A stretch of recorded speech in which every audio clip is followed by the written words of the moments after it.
everyone, we're going to verify this trig identity. We're going to write everything in terms of sine and cosine for this section, and then we want to equal the right hand side of the equation. And we're also going to find the common denominator and simplify. So the first part is we have sine squared. It's already in terms of sine, minus, and then we're using our quotient identities. So this is going to be sine divided by cosine. All right, and I'm going to go ahead and put sine squared in fraction form.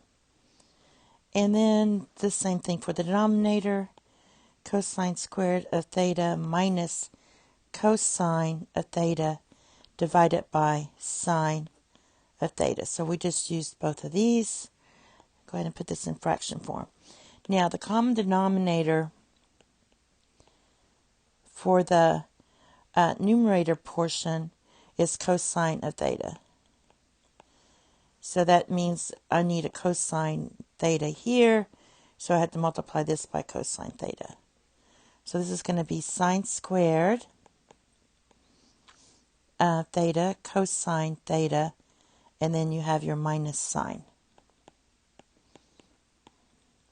And then do the same thing for the denominator.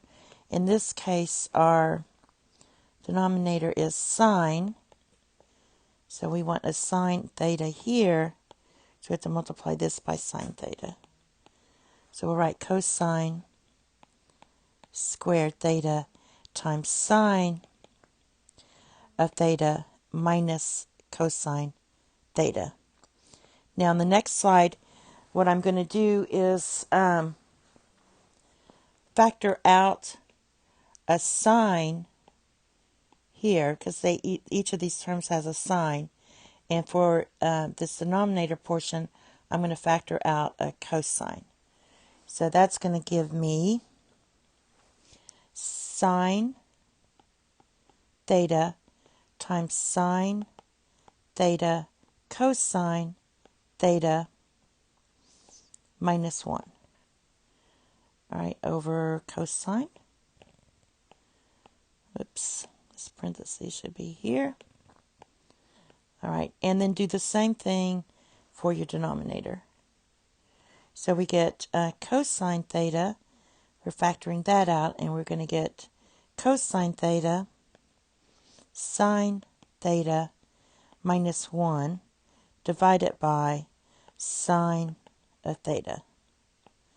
All right, now the next thing we're going to do is flip these around.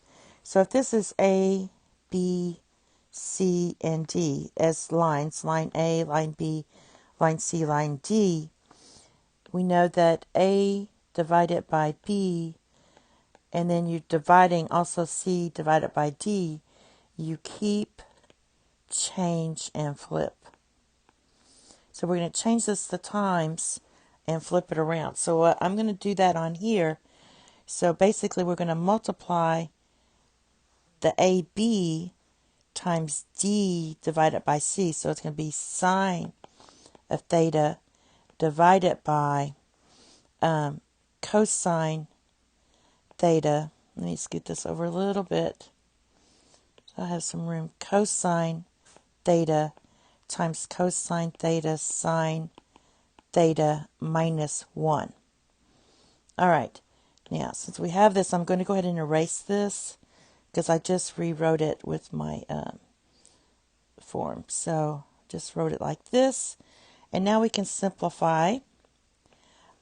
These two are the same. Just because the sine and cosine are reversed, they're multiplied so that it doesn't really matter. So these are the same, they cancel out.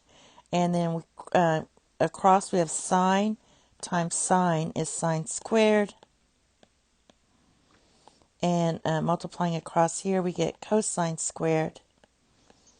And sine over cosine is tan, but since they're squared, that's going to be tan squared, which is our desired result. And that's it. Thank you. Have a nice day. Bye-bye.